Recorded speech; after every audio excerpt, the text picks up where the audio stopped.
This study has been scaring a lot of people. You may have seen it being shared by people like this. And yet it's easy to glance at it, see these words, and immediately either think, ha, I told them so, or to assume there must be a problem and discount it. But if you're on team science, that means you critically evaluate all new evidence with an open mind. So let's put on our critical thinking hats and dive in. It was an observational study that used Medicaid claims billing data. It looked at 47,155 children enrolled in Florida Medicaid ages 0 through 9. And it defined groups as vaccinated, unvaccinated, and having neurodevelopmental disorders like autism based on the presence or absence of those billing codes. It concluded that vaccinated children were between 2.7 and 6.8 times more likely to be diagnosed with these disorders. It then compared the number of vaccination visits with the odds of an autism diagnosis. And it found that those with a single vaccination visit were 1.7 times more likely to be diagnosed with autism, all the way up to 4.4 times the risk in those with 11 or more vaccination visits. That last 4.4 number is what he used to say that nearly 80% of all autism diagnoses in the US are caused by vaccines. This all sounds quite scary, but let's break down 4 key flaws, the 4th alone being enough to make the results highly questionable.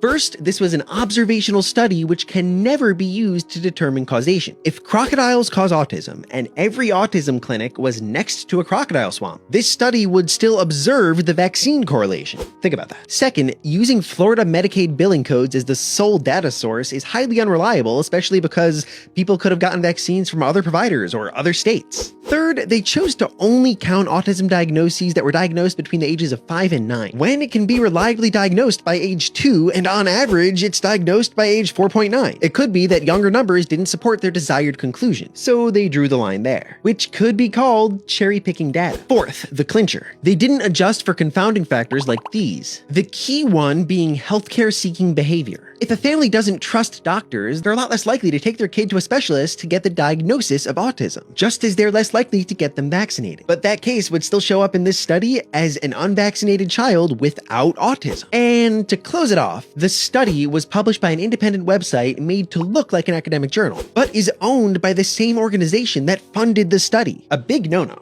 And most of the journal's editorial staff work for RFK Jr.'s anti-vaccine advocacy group, Children's Health Defense. Interesting timing given that RFK's confirmation hearing is this week. And it benefits him to make his past anti-vaccine campaigning and profiting to seem more legitimate to those unfamiliar with reading scientific research. So spread the word for science.